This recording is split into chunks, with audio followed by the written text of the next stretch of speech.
June শুক্রবার।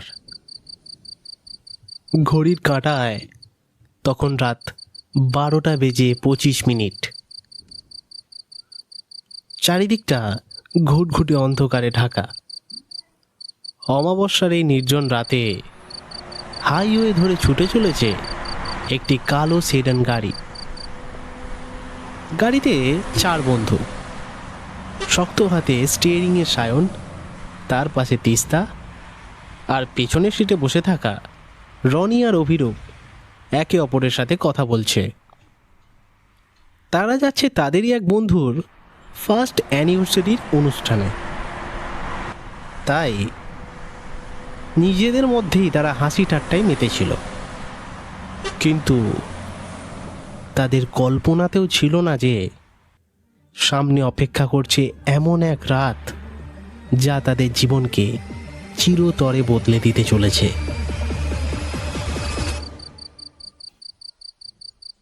অভিরূপ হঠাৎই বলে উঠল, এই সায়ন, তুই শিওর তো ভাই? জিপিএস এই ভাঙাচোরা রাস্তাটাই দেখাচ্ছিল।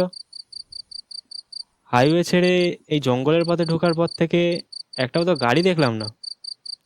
ভারী অদ্ভুত লাগছে ভাই। সায়ন কোনো উত্তর দেওয়ার আগেই গাড়ির গতি কমিয়ে দিল। কিছু দূর গিয়ে সে গাড়ি থামালো। সামনে 2টি টার্ন, কিন্তু কোনটা সঠিক সে বুঝতে পারল না। ঠিক তখনই অন্ধকারের ভেতর থেকে একটি অবয়ব তাদের দিকে ধীরে ধীরে এগিয়ে আসতে লাগলো। সেই দেখে তারা হতভম্ব হয়ে সামনের দিকে তাকিয়ে রইল।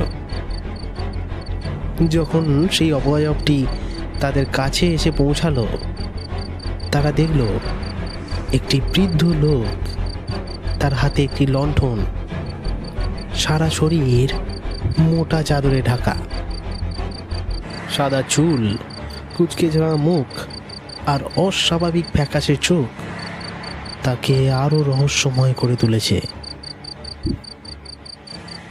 বয়স্ক লোকটিকে দেখে তিস্তা জিজ্ঞাসা সুরে বলে উঠল, এক্সকিউজ মি দাদু। দাদুকে এক্সকিউজ মি বলছিস? দাদু অত বুঝবেন না, উনি গ্রামের মানুষ। দাঁড়া, আমি বলছি। ও দাদু, দাদু, আরে ও দাদু। কে? কি ব্যাপার?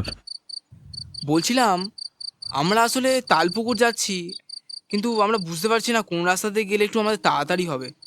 তুমি কি বলতে পারবে আমাদের? এত রাতে তালপুকুর? যাই হোক, তালপুকুর যেতে গেলে 2টো রাস্তা দিয়েই যাওয়া যায়, তবে বাঁ দিকের রাস্তাটা একটু তাড়াতাড়ি পৌঁছে দেবে, আর ডান দিকের রাস্তা দিয়ে গেলে 20 মিনিটের মতো দেরি হতে পারে। কিন্তু আমি আপনাদের বলবো, আপনারা ওই ছোট রাস্তা মানে বাঁ দিকের রাস্তা দিয়ে যাবেন না, কারণ ওই পথ অভিশপ্ত। সময় লাগুক, কিন্তু ওই ডান দিকের বড় রাস্তা ধরে যান, নইলে আপনারা অনেক বড় বিপদে পড়বেন বাবুরা। কারণ ওই ছোট রাস্তা দিয়ে যারা গেছে তারা আর কখনোই ফিরে আসেনি। তাই হয় বড় রাস্তা দিয়ে যাও, না হলে বাড়ি ফিরে যাও বাবুরা, বাড়ি ফিরে যাও। ওই পথ কিন্তু মৃত্যুর পথ। আমি আসি বাবুরা। কথাগুলো বলেই বৃদ্ধ খুঁড়িয়ে খুঁড়িয়ে আস্তে আস্তে অন্ধকারে মিলিয়ে গেলেন। চারিদিকে তার আর কোনো অস্তিত্বই রইল না। এদিকে বন্ধুদের বুকের ভেতর অকারণে একটা অস্বস্তি জমা নিতে শুরু করেছে। তিস্তা ভয়ে ভয়ে বলে উঠল, সত্যি বলছি সায়ন, আমার খুব অদ্ভুত লাগছে। চারপাশটা কেমন যেন। তার ওপর আজ অমাবস্যা, তাড়াতাড়ি চল না। আরে ধুর, তোরা না সব কিছুতেই বেশি ভয় পাস। ভয় পাস না তো, সায়ন তো আছে। আরে চিন্তা করছিস কেন? কি সায়ন, তাই তো? ভাই আর কতক্ষণ লাগবে রে? দাদুর কথা অনুযায়ী যদি শর্টকাটটা নিই তাহলে ওই মিনিট 25 তো লাগবেই। জিপিএসেও তাই দেখাচ্ছে, দেখ। গাড়ি আবার চলতে শুরু করলো, কিন্তু কেউ জানতো না প্রকৃতির এই নিস্তব্ধতা তাদের এক অভিশপ্ত গন্তব্যের দিকে টেনে নিয়ে যাচ্ছে। হঠাৎ টায়ারের এক কর্কশ শব্দে চারপাশটা কেঁপে উঠল। সায়ন প্রাণপণে ব্রেক কষল। গাড়ি সামনের দিকে ঝাঁকুনি খেয়ে থেমে গেল। অভিরূপ রেগে মেগেই বলে উঠল, আরে ভাই, কি হলো? এভাবে কেউ ব্রেক মারে? মারবি নাকি বলতো? এটা একটা একটা কালো বিড়াল রাস্তা কেটে গেল। সামান্য একটা বিড়ালের জন্য এরকম ব্রেক? আমি তো ভাবছিলাম মনে হয় সামনে হাতি দাঁড়িয়ে আছে হয়তো। বন্ধুরা হাসতে লাগলো, কিন্তু সায়ন জানতো সে শুধু বিড়াল দেখেনি, বিড়ালের পেছনে আরও একটা কার যেন ছায়ামূর্তি সে দেখেছিল, যেটা মুহূর্তে অন্ধকারে মিলিয়ে গিয়েছিল।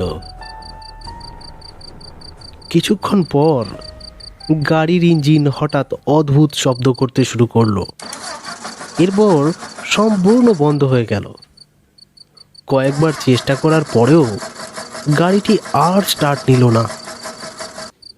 চার বন্ধুর অনেক চেষ্টাতেও যখন গাড়ি স্টার্ট নিলই না, তখন তারা গাড়ির বাইরে নেমে দাঁড়ালো। এদিকে রনি চারিপাশ দেখতে দেখতে জঙ্গলের দিকে তাকিয়ে হতবাক হয়ে যায়, আর বন্ধুদের উদ্দেশ্যে বলে ওঠে, ওই দেখ ভাই, দূরে একটা বাড়ি দেখা যাচ্ছে। কি দুর্দান্ত বাড়ি রে! মনে হয় কোনো জমিদার বাড়ি হবে। কি দেখ দেখ। আচ্ছা বলছি, শোন না, আজ রাতটা যদি কোনোভাবে এখানে কাটানো যায় তাহলে কেমন হয়? আর তো কোনো উপায়ও নেই। তোরা একটু দাঁড়া। অচেনা কোনো বাড়িতে এভাবে এত রাতে যাওয়াটা কি ঠিক দেখাবে?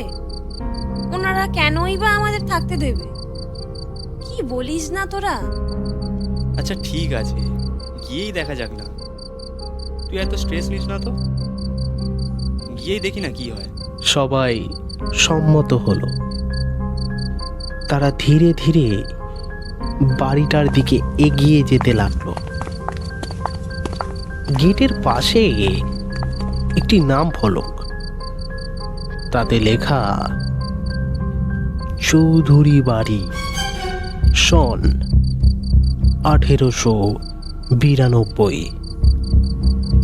বাড়ির চারপাশ আশ্চর্যভাবে পরিষ্কার পরিচ্ছন্ন, কিন্তু লোহার গেটে বছরের পর বছর ধরে পড়ে থাকা মরিচা জানান দিচ্ছে তার প্রাচীনত্ব। বন্ধুরা দরজার সামনে গিয়ে দাঁড়ালো এবং কড়া নাড়তে যেতেই হঠাৎ দরজা নিজে থেকেই খুলে গেল, আর ভেতর থেকে বেরিয়ে এলেন এক মধ্যবয়স্ক মহিলা। মহিলা বলে উঠলেন, ভেতরে আসুন বাবুরা, আমি আপনাদের জন্য অপেক্ষা করছিলাম। বন্ধুরা চমকে উঠল। তাদের আসার কথা কেউ তো জানতো না, তবে এই মহিলা জানলো কি করে তারা এখানে আসবে? তাহলে কি? এই 7-5 ভাবতে ভাবতে চার বন্ধু পাথর হয়ে যায়। হঠাৎই মহিলা তাদের উদ্দেশ্যে আবার একটি ডাক দিলেন এবং তারা যেন সম্মোহনের মতো ধীরে ধীরে ঘরে প্রবেশ করতে লাগলো।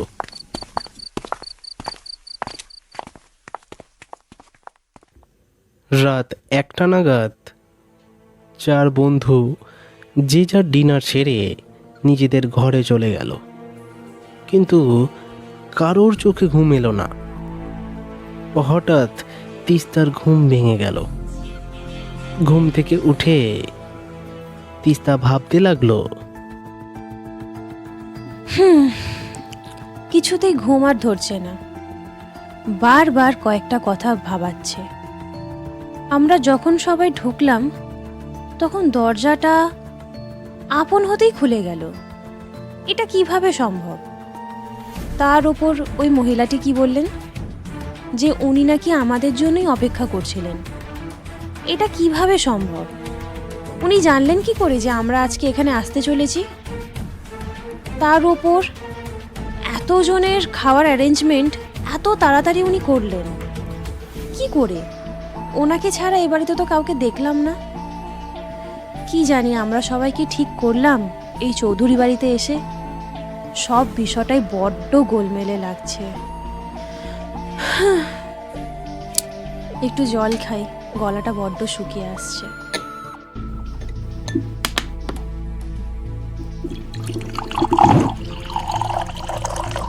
ওটা কি? ওটা কি জানলার কাছে? তিস্তা দেখল জানালার বাইরে সেই বৃদ্ধ দাঁড়িয়ে আছে, তার হাতে লণ্ঠন। তিনি যেন ইশারায় কি যেন বলে চলেছেন। তিস্তা কিছুই বুঝতে পারল না এবং ভয়ে আর্তনাদ করে উঠল। ও ও সায়ন, সায়ন, রনি, রনি, অভিরূপ, অভিরূপ, তোরা তাড়াতাড়ি আয়। কিরে, কি হলো তিস্তা? তুই আবার চেঁচাচ্ছিস কেন? আরে কি হলো, তুই ঠিক আছিস তো? আরে তুই ঘামছিস কেন? কিছু কি হয়েছে?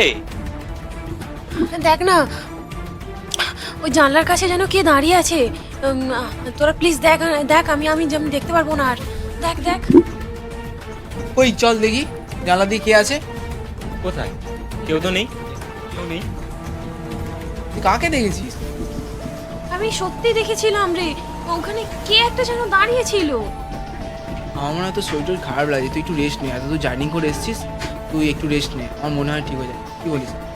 না রে, তিস্তার কথাটা এভাবে এড়িয়ে যাস না, কারণ আমিও আয়নায় একটা লেখা দেখলাম। কেন, তুই কি দেখেছিস আয়নায়? বল আমাদের। আয়নায় আয়নায় লেখা ছিল, যারা এই বাড়িতে একবার আসে তারা আর কখনো বেঁচে ফেরে না। আমার মনে হয় আমাদের আর কারোরই এখানে এক মুহূর্ত দেরি করা উচিত হবে না। চল আমরা সবাই চলে যাই এখান থেকে। হ্যাঁ চল চল চল। সায়ন আর তিস্তার কথা শোনার পর বাকি বন্ধুদেরও বুঝতে অসুবিধা হয় না এই বাড়ি মোটেই স্বাভাবিক নয়। তাই তারা সিদ্ধান্ত নেয় যত সম্ভব এই বাড়ি ছেড়ে তারা বেরিয়ে যাবে। তাই যে যার রুম থেকে যে যার জিনিসপত্র নিয়ে তারা নিচের তলায় নামতে থাকে। আর দক্ষিণ দিকের যে ঘরটি আছে তার পাশ দিয়ে তারা যেতে থাকে, কারণ দক্ষিণ দিকের ওই ঘরের পাশ দিয়েই বাড়ির বাইরে বেরোনোর রাস্তা। কিন্তু দক্ষিণ দিকের ঘরের পাশ দিয়ে যেতেই তারা শুনতে পায় অসংখ্য কণ্ঠস্বর, যারা একসাথে বলছে,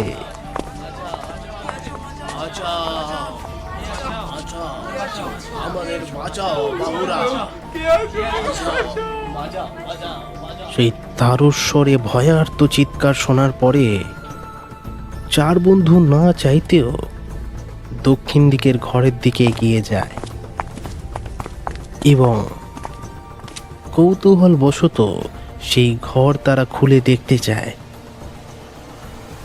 একে অপরের হাত ধরে ধীরে ধীরে এগোতে লাগে দক্ষিণ দিকের ঘরের দিকে।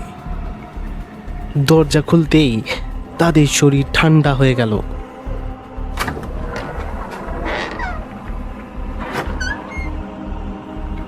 ঘরের চারপাশে ঝুলছে অসংখ্য মানুষের ছবি, বিভিন্ন সময়ে এই বাড়িতে আসা মানুষের ছবি। প্রতিটি ছবির নিচে তাদের মৃত্যুর তারিখ লেখা। তাদের বুঝতে বাকি রইল না যে এই সব মানুষ এই বাড়িতে এসেছিল, কিন্তু কোনো না কোনো প্রলোভনে তারা মারা গেছে। তাদেরই কণ্ঠস্বর তারা বাইরে থেকে শুনেছিল। কিন্তু ওটা কি? হঠাৎ 4 বন্ধু একসাথে তাকালো শেষের ছবিটির দিকে। তারা দেখলো তাদেরই ছবি ওখানে টাঙানো। একসাথে ডিনার করছে তারা এবং হাসতে হাসতে সেলফি তুলেছে। কিন্তু কখন? এই জায়গাটাই বা কোনটা? তারা বুঝতে পারলো এই ছবিটা আজকেই তোলা এবং 1 ঘন্টা আগেই তোলা, যখন তারা সবে মাত্র খাওয়া দাওয়া সেরে একে অপরের সাথে কথা বলছিল। এখানে শুধু 4 বন্ধুকেই দেখা যাচ্ছে, কিন্তু ওই মহিলাটাও তো ওদের সাথে খাচ্ছিল। তবে ওনার ছবি নেই কেন? 4 বন্ধু একে অপরের মুখের দিকে তাকাতে লাগলো আর চিন্তায় তাদের শরীর থর থর করে কাঁপতে লাগলো। এমন সময় পেছন থেকে ভেসে এলো একটি হাড় হিম করা পৈশাচিক হাসির সাথে এক মর্মান্তিক কণ্ঠস্বর।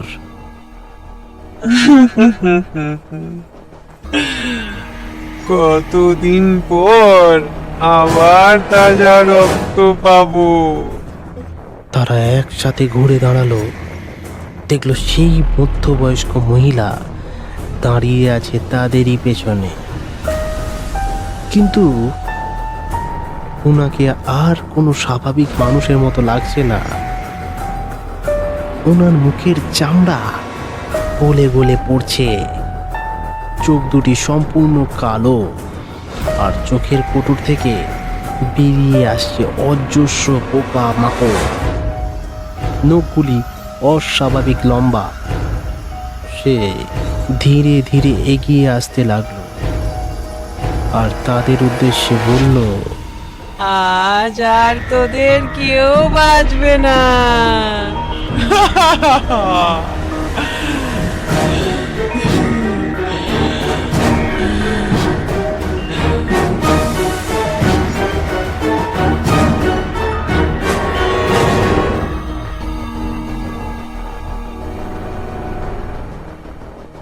কোনো ক্রমে তারা ডাইনির হাত থেকে পালিয়ে প্রাণপণে দৌড়াতে দৌড়াতে এসে দাঁড়ালো হাইওয়ের সেই জায়গায় যেখানে তাদের গাড়ি দাঁড়িয়েছিল। কিন্তু সেখানে পৌঁছে তারা যা দেখল তাতে তাদের পৃথিবী থেমে গেল। গাড়ির ভেতর বসে আছে 4টে মানুষ, ঠিক তাদের মতোই দেখতে, কিন্তু সবাই মৃত। সবার চোখ মুখ দিয়ে লালচে রক্ত এখন শুকিয়ে গেছে। ভয়ে ভয়ে রনি বলে উঠল, না না না না, এটা অসম্ভব। এটা কি করে হতে পারে? আমরা তো এখানেই দাঁড়িয়ে আছি। তাহলে তাহলে আমরা কারা? কি হচ্ছে এগুলো আমার সাথে? তারা কেউই বিশ্বাস করতে পারছে না যে আদৌ এটা বাস্তব নাকি স্বপ্ন। ঠিক তখনই পেছন থেকে ভেসে এলো একটি পরিচিত কণ্ঠস্বর। আমি তো বলেছিলাম ফিরে যাও। বৃদ্ধ আর ভয়ঙ্কর ছিল না, বরং তার চোখে ছিল গভীর মমতা। বৃদ্ধ 4 বন্ধুর উদ্দেশ্যে বলে উঠল, বাবুরা, যখন তোমরা কালো বিড়ালটাকে বাঁচাতে গিয়ে গাড়ির নিয়ন্ত্রণ হারিয়েছিলে, সেই মুহূর্তেই তোমাদের মৃত্যু হয়েছিল।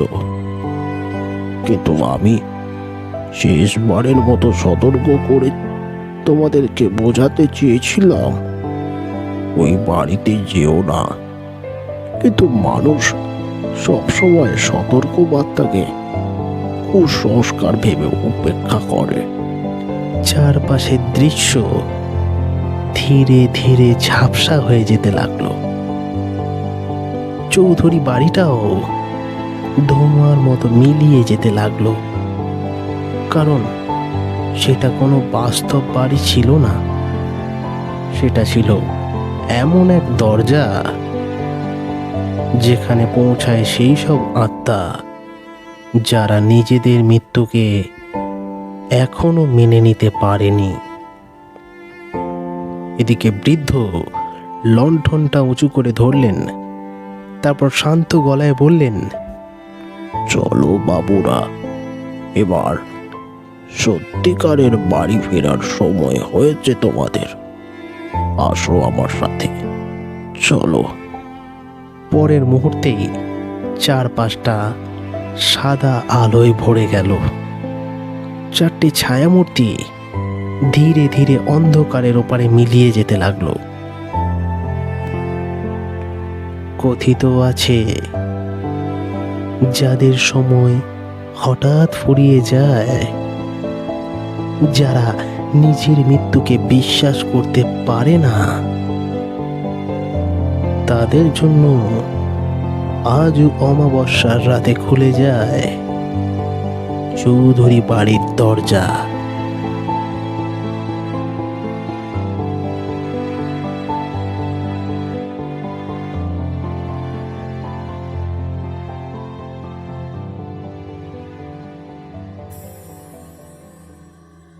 আজকের রহস্য এখানেই শেষ, কিন্তু প্রতিটি গল্পের মতো এই গল্পও হয়তো শেষ হয়নি। যদি ভিডিওটি ভালো লেগে থাকে তাহলে চ্যানেলটি অবশ্যই সাবস্ক্রাইব করুন, ভিডিওটি লাইক করুন, আর আপনার মতামত অবশ্যই কমেন্টে জানাতে ভুলবেন না। কারণ পরের শুক্রবার আবার ফিরে আসবো আরও এক নতুন অন্ধকার, আরও এক অজানা রহস্য নিয়ে। এটি ছিল রহস্যময় ফ্রাইডে, যেখানে রহস্য জীবন্ত হয়ে ওঠে।